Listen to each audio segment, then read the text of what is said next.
As we know, the politically weaponized FBI and DOJ under the Biden administration went after peaceful pro-lifers, J6ers, and Catholics attending Latin Mass, parents trying to hold their school boards accountable, and many more conservatives. They refused to prosecute heinous sex crimes against children and actual terrorists who wanted death to America and chanted it in our streets.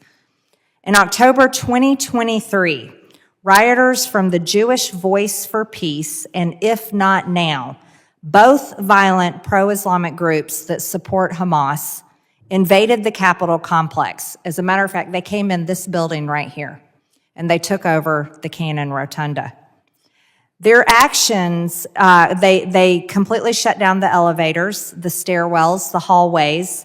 They blocked exits, and the police officers were assaulted. And they took over and stopped hearings, and they stopped Congress. Same way January 6th did, although they were not prosecuted and they were not held accountable the same way protesters on January 6th were. Now, I bring this up today because the riot organizers that held this riot here in the Cannon building not only communicated through a chat that appears to be Signal, similar to different messaging programs you've spoken about. But the title of the chat was Global Intifada. So if you see, it's hard for you to see, I know, from here, but this picture right here is a screenshot of one of their cell phones as they were communicating with each other. You can see in the background their signs. It was taken over in the Cannon Rotunda, but right here, it says Global Intifada. They were an organized group, and they had organized this pro-Hamas, pro-terrorist riot here in the Cannon building. And Mr. Flesh, in your testimony, you talk about globalizing the Intifada. What is the goal for globalizing Intifada, not only worldwide, but in the streets of America? Yes, ma'am. Well, the goal of people calling to globalize Intifada is to bring a Palestinian-inspired strategy of violent political revolution targeting civilians, including children, and essentially to overthrow the United States and to defeat the fabric of society of the United States. So their stated goal is to overthrow the United States, and they organized, and they call themselves Global Intifada, and they came in this building in 2023. That is shocking. If you look at the names of the members in the group chat, you'll find the lead attorney for the Southern Poverty Law Center, the SPLC, Katrina Bleckley.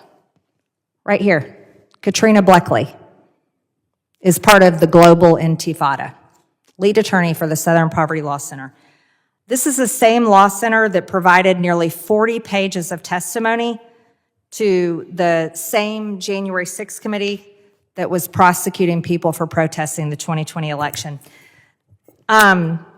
This is also the same law center that was cited in the FBI memo that labeled traditional Catholics as radical extremists. This is the same law center which has nearly $770 million in assets, by the way, and was given over $8,000 by the Department of State in 2021 for speaking engagements with Leisha Brooks. So we're here talking about online radicalization, but we're also, through this right here is proof for every single American that this radicalization that's happening online is radicalization that has happened right here in our government that stopped Congress. I would also like to highlight the threat of online radicalization and how the threat within our own homeland has been exacerbated by more than 12 million illegals that Democrats allowed to pour into our communities under Biden, with 2 million of them being known gotaways who we have no clue where they are from, where they are now, and what their motives are inside our homeland. Dr. Gartenstein-Ross, can you briefly outline, I know I'm out of time here, the key methods foreign terrorist groups use to radicalize individuals online to not only join their ranks, but carry out attacks? Thank you, Mr. Chairman. Thank you, ma'am. About 30 seconds. Sure. To do it very quickly, as Dr. Braddock said, there often is not a great gulf between what's done online and offline. Online, generally speaking, methods include looking at people who seem susceptible to propaganda, forging a relationship with them. They sort of act as a social movement in that way, getting to know people who they want to recruit. And I've written about what's called the virtual plotter model that was that ISIS used a lot, and I believe still does in a number of different ways, which uses encryption often to be with attackers right up until the moment that they attack. Thank you.